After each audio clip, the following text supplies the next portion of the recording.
Hola, bienvenidos a un nuevo podcast. En esta semana trataremos un tema que nos concierne a todos, la ciencia. La ciencia trata de dar respuesta a las preguntas que el ser humano ha hecho. Para ello tenemos a alguien que nos puede resolver alguna duda básica. Bienvenido, Álvaro. Hola Miguel, gracias por invitarme. Es un placer estar aquí. La ciencia es muy útil en nuestras vidas, pero primero empezaremos por lo básico. Vale, nosotros suponemos que lo básico es, si nos referimos al universo, cómo comenzó todo. O sea, ¿qué ocurrió para que ahora tengamos un sistema solar, para que podamos vivir en la Tierra? ¿Cómo empezó todo? El origen del universo, como ya muchos sabrán, es el Big Bang. Este fue un proceso en el cual, al inicio de todo, había un punto infinitamente pequeño que contenía toda la materia, es decir, todo lo que podemos observar en el universo, ya sea estrellas, planetas, asteroides, todo. Era un punto infinitamente pequeño y caliente. Y ese punto se expandió de manera muy rápida, en muy poco tiempo. No sabemos las circunstancias a día de hoy, pero sabemos qué ocurrió. El caso es que esa expansión, que se inició hace ya 13.800 millones de años, sigue hasta nuestros días. Y es que el universo a día de hoy se encuentra en expansión acelerada.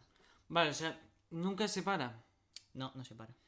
Entonces me estás diciendo que si, por ejemplo, iniciásemos porque sí, ahora mismo o sea, quisiésemos salir de nuestra galaxia, la Vía Láctea, a otra, por ejemplo, a la más cercana, Andrómeda, me dices que la ida sería corta, pero la vuelta sería aún más larga. Claro, depende. Por ejemplo, eh, la Vía Láctea y Andrómeda, como ya muchos sabrán, están en algún punto dentro de 4.000 millones de años colisionarán. ¿Eso qué significa? Que a día de hoy se están atrayendo y eso quiere decir que la gravedad actúa sobre ellas. En ideas básicas significa que se atraen la una a la otra, es decir, que se acercan. Lo que quiere decir que el viaje de ida tendríamos una distancia de, vamos a suponerlo, poniéndolo en un ejemplo sencillo, de 2 metros. Pues como se atraen, cuando quisiéramos hacer la vuelta, a lo mejor la distancia sería de 1,5 metros o 1 metro. Porque al atraerse los dos cuerpos, la ida será más larga que la vuelta. Claro, y si vamos a otra galaxia que no sea Andrómeda que se está acercando, sino otra que se está alejando, Claro, tardaríamos más a la vuelta. claro, sí, eso sería lo más lógico. Cuando la fuerza de la gravedad ya no actúa y el universo al expandirse, ya la ida es más larga. Vale, hablamos de ciencia. Y la ciencia puede llegar incluso a ser una asignatura que se llega a impartir en colegios e institutos. Claro. Siempre desde pequeño hemos dado la ciencia, pero cuando hablamos de ciencia nos imaginamos el universo, los planetas, pero también nos podemos llegar a imaginar las moléculas. Pero mi pregunta es, ¿quién se considera de verdad científico? O sea, sabemos que científico es quien estudia la ciencia, pero de verdad, ¿quién es un científico? Bueno, creo que a día de hoy se acepta, la comunidad científica acepta a un científico, a una persona que sea científica, la gente que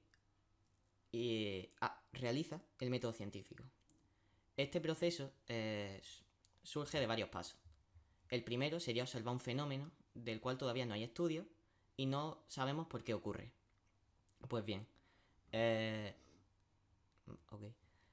Pues lo primero sería observar un fenómeno. Lo siguiente sería intentar plantear una hipótesis, una posible respuesta al fenómeno que ocurre. Y a partir de ahí, utilizar experimentación para comprobar si nuestra hipótesis es verdadera o es falsa. En el caso de que, por ejemplo, caiga una manzana a la Tierra, lo que observamos es que efectivamente la manzana cae. Una posible hipótesis sería, pues yo que sé, que la manzana por tener peso caiga. Y entonces podríamos experimentar con diferentes objetos para ver si todos caen a la misma velocidad, diferentes velocidades, la aceleración, todo eso influye. Entonces, es un proceso en el cual, si se acepta tu hipótesis, pues muy bien, pasa a ser parte de todo el conocimiento científico. Pero si no se acepta tu hipótesis, pues tienes que plantear otra posible respuesta a la pregunta, a lo que has observado, hasta que des con la situación, hasta que des con la tecla, entre muchas comillas, de ver cuál es la respuesta. Vale, ¿y quién, o sea, claro, científicos conocemos mucho, durante la historia ha habido grandes científicos, pero ¿quién fue de verdad, quién se puede considerar el primer científico o al menos la primera muestra de ciencia? Bueno, creo que los primeros científicos surgieron ya prácticamente acabando la prehistoria, y es que los primeros seres humanos ya fabricaban sus propias telas para cubrirse el cuerpo del frío o de depredadores, utilizaban herramientas para matar o para, yo qué sé, cosechar, cualquier cosa. Incluso la rueda para facilitar el transporte de cualquier cosa. Entonces, científicos como tal no sabemos cuál fue el primero, pero creo que sería conveniente mencionar que los primeros se dieron en una época muy, muy próxima, muy poco avanzada, en una civilización muy poco avanzada. Vale, y desde entonces, desde, vamos a decir, la prehistoria, ¿no? Que cuando se desarrollaban sus propias armas, como has dicho, la rueda y tal, hasta la actualidad, donde tenemos impresoras 3D que fabrican órganos, donde tenemos robots que nos sustituyen en tareas como la limpieza, como la mecánica. ¿Cómo ha avanzado? ¿Cómo ha dado ese gran paso la ciencia? Bueno, creo que el salto que ha dado la ciencia desde la edad antigua o finales de la prehistoria hasta nuestros días es muy evidente, pero creo que la verdadera revolución científica o una revolución industrial, que así se llama, se ha dado en los últimos 50 años, probablemente.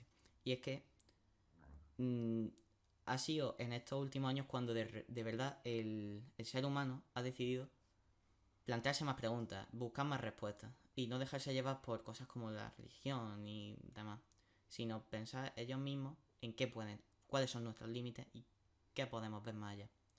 Y no solo eso, sino plantear problemas más cotidianos, pues encontrarles soluciones, ya sea enfermedades o cualquier otro problema. Y en lo de observar, pues por ejemplo, ya no es solo que sepamos que existe un sistema solar, sino que sabemos que hay galaxias, estrellas, todo fuera de nuestra zona de confort, que en este caso sería el sistema solar. Vale, y claro, sabemos que supuestamente llegamos a la Luna. Hay gente que cree que no, hay gente que cree que sí. Sí, es muy polémico. Es muy polémico, como también se cree, o sea, que bueno, hemos llegado a enviar un rover a Marte. Y tenemos, bueno, SpaceX lanzó un coche Tesla que está dando la vuelta a la galaxia entera. Pero yo te hago una pregunta, ¿por qué no hemos salido fuera de ella? O sea, ¿por qué no un humano no ha salido fuera de la propia galaxia? ¿Crees que estamos preparados? Bueno, lo primero sería que todavía no tenemos tecnología tan avanzada como para recorrer una distancia tan larga. Porque solo salir de la galaxia nos llevaría miles de años y un humano promedio vive 80. O sea, es muy complicado. Pero aún así se está especulando que dentro de poco tiempo, en aproximadamente a lo mejor unos 100 años, se está especulando que se podría ir a una quinta parte de la velocidad de la luz, lo cual nos permitiría salir de la galaxia y llegar a otra con a lo mejor en unos 50, 60 años, que es mucho, sí, pero es un avance, es un salto.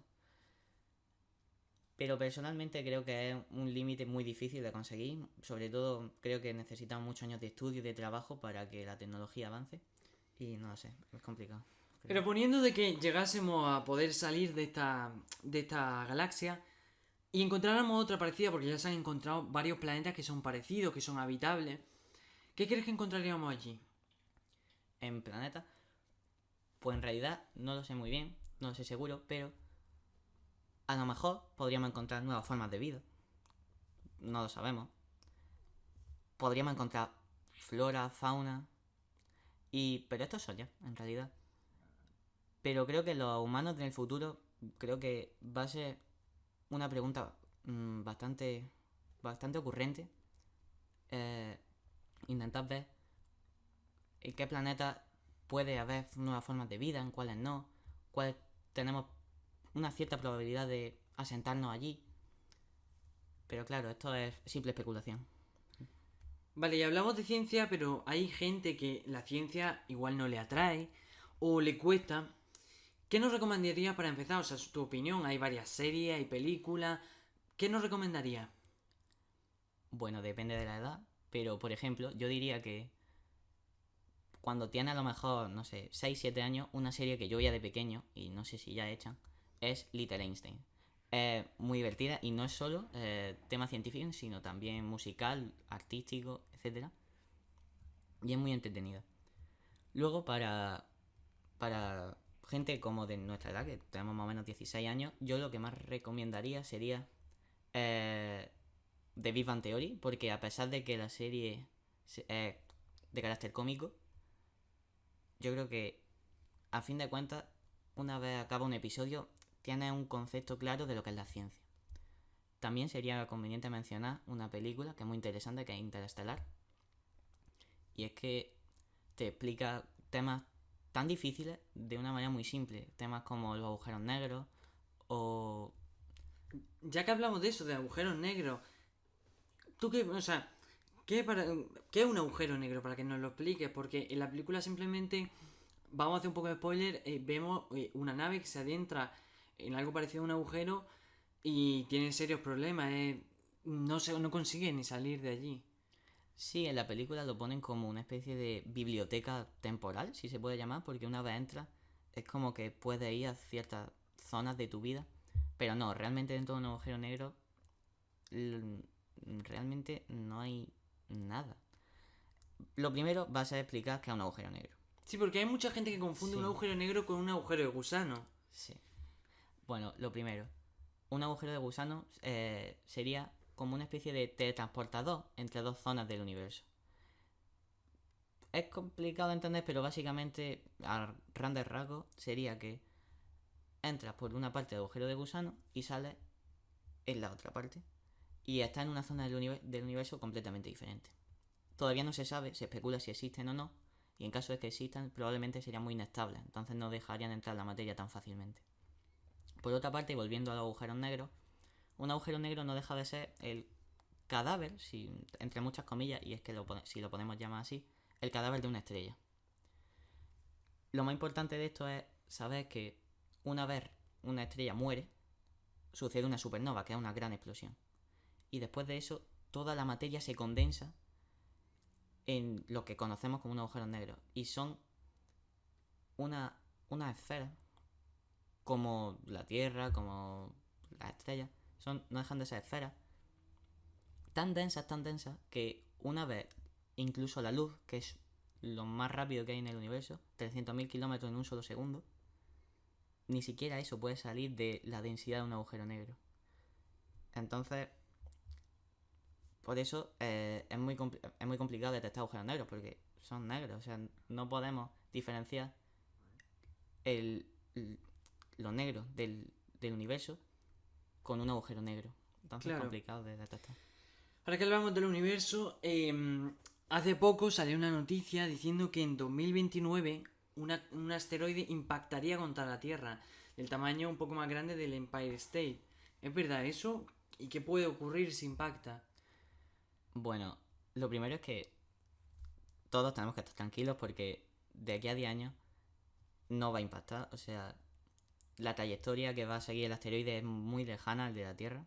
Eso sí, lo vamos a poder ver, pero no pasaría nada. Y en caso de que entrara en órbita terrestre y que colisionara, en realidad la atmósfera y la capa de ozono se encargarían de destruir gran parte del asteroide, si no completamente.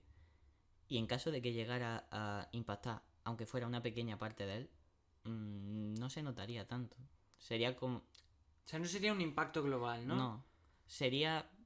Afectaría a una pequeña zona, o incluso se han dado casos de gente a la que le ha caído parte de un meteorito, de un asteroide, y eran como una piedrecita que te caía en el hombro. O sea, no era muy... Pero impongamos de que, aunque la atmósfera desintegre ese meteorito, ¿hay alguna forma de pararlo? ¿Alguna forma de desviarlo? ¿O destruirlo?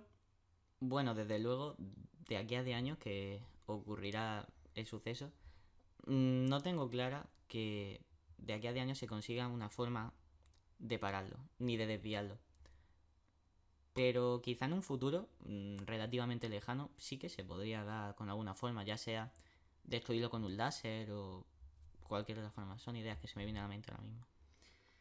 Vale, y antes hablábamos de que el universo se expande y la galaxia más cercana es Andrómeda. No has dicho que se estaban juntando, que cada vez era menor el espacio entre ellas dos. Sí. ¿Qué puede ocurrir algún día? O sea, pueden llegar a impactar, a colisionar entre ellas dos, a juntarse. no pasa nada, ¿qué va a pasar con ello? Pues esto es muy interesante porque se piensa y se especula que de aquí a unos 4.000 millones de años lo que ocurrirá será que simplemente, como el espacio cada vez es menor, en algún momento colisionarán. Y esta colisión, claro, va a destruir miles de estrellas, miles de planetas, pero va a dar como resultado una galaxia que sea suma de estas dos. O sea que va a salir una, si se permite el término, una macrogalaxia que una ambas. Desde luego nosotros no lo vamos a ver, ni siquiera nuestra descendencia más lejana, pero quién sabe.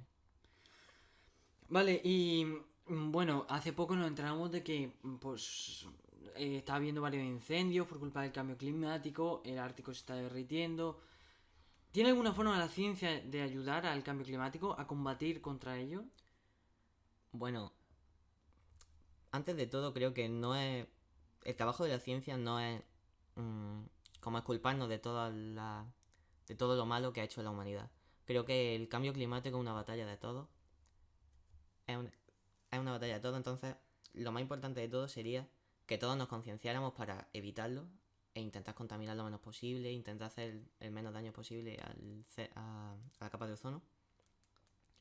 Pero lo primordial sería eso, intentar hacer de la humanidad una especie que pueda vivir en la Tierra sin causarle un daño directo.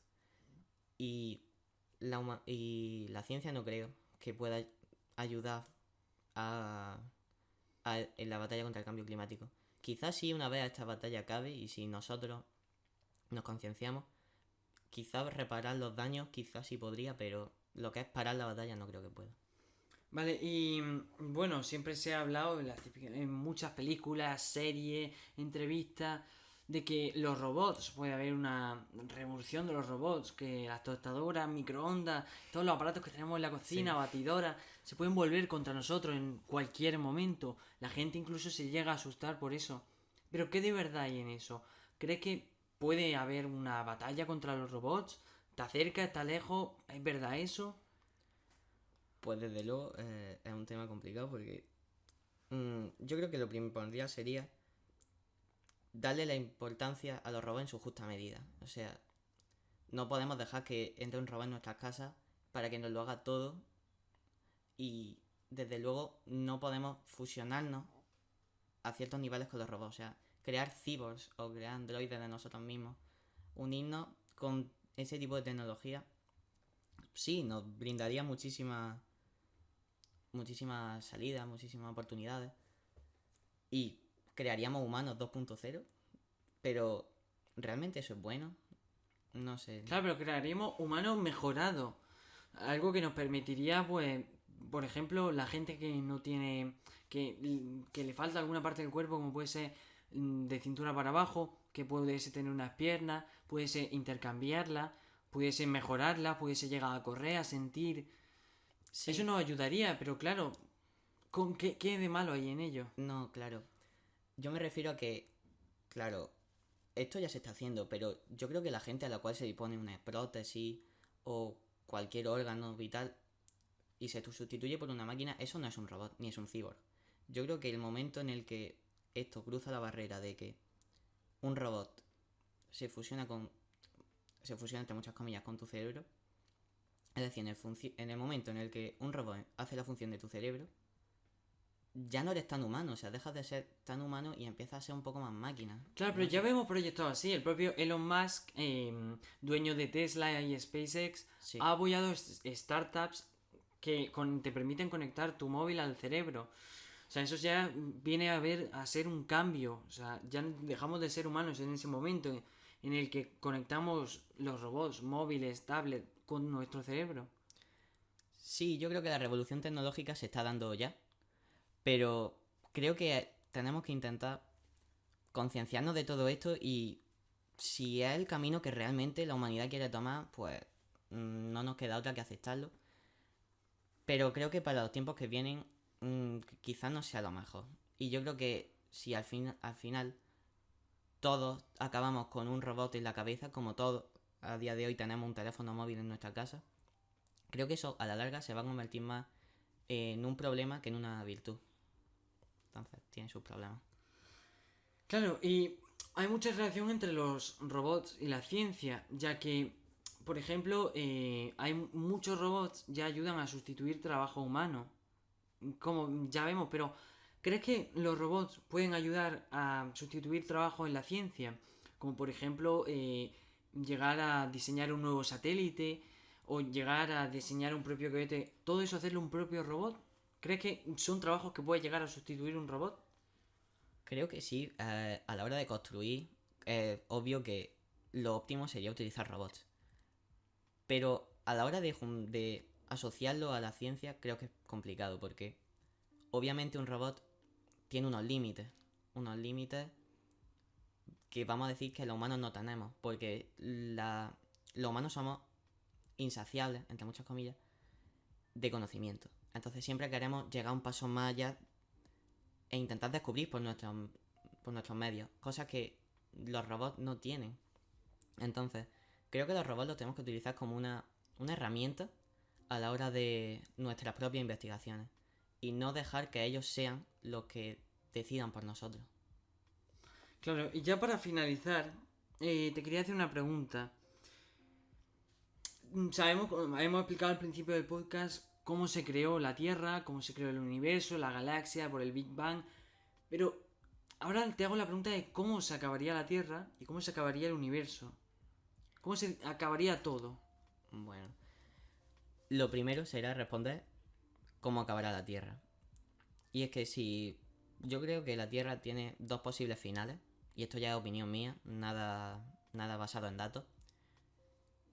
Creo que lo primordial sería intentar parar la batalla contra el cambio climático y el daño que le estamos haciendo. Si no podemos lograrlo, yo creo que la Tierra para ya tiene una fecha de muerte. Sin embargo, si logramos concienciarnos y sobreponernos a esta batalla, eh, alargaremos la vida de la Tierra millones de años. Y lo que es verdad es que el Sol en algún momento tenderá a morir y como resultado surgirá una expansión de este, o sea, el Sol se convertirá en una gigante roja que engullirá a la Tierra, provocando que, provocando que todas las formas de vida mueran. Este es el final más probable para la Tierra dentro de aproximadamente unos 4.000, no, 4.000 años, quizás. Pero si la batalla de cambio climático la tenemos perdida, será mucho más inminente. Claro, pero vemos películas que, como el propio Interestelar, como mencionado antes, que se ve que el mundo está casi perdido y deciden mandar a gente a otro planeta. ¿Tú crees que seríamos capaces, claro, poniendo que dentro de incluso 4.000 millones de años, poniendo que se acabe la Tierra para entonces, por lo que has dicho, o sea, que se acabe, acabe su vida útil, seamos capaces de coger parte de la humanidad y enviarla a otro sistema solar o otra galaxia que sea lo más parecida posible? ¿Crees que seríamos capaces en algún momento? Bueno, si la intención de esto es mudarnos, creo que lo tenemos bastante complicado porque no sé a qué distancia está el planeta con estas actitudes parecidas a la Tierra, pero creo que es muy complicado mudarse y no sé si la tecnología va a dar para tanto en tan poco tiempo, porque aunque parezca poco, aunque parezca mucho 4.000 años, en realidad no es tanto y además la meta que tenemos es demasiado difícil de conseguir. Pero bueno, creo que si todos hacemos colaboración y desarrollamos tecnológicamente, creo que se puede hacer. Quizás no sea lo óptimo porque a fin de cuentas esto solo sería un proceso en el cual vamos destruyendo planetas a nuestro paso. O sea, abastecemos todos los, todos los productos que nos ofrece la Tierra y una vez se acaban nos mudamos. No me parece una filosofía de vida en general para la humanidad no me parece una buena filosofía de vida en general. Entonces yo creo que lo mejor sería concienciarnos y luego abastecernos de los recursos que tiene el planeta.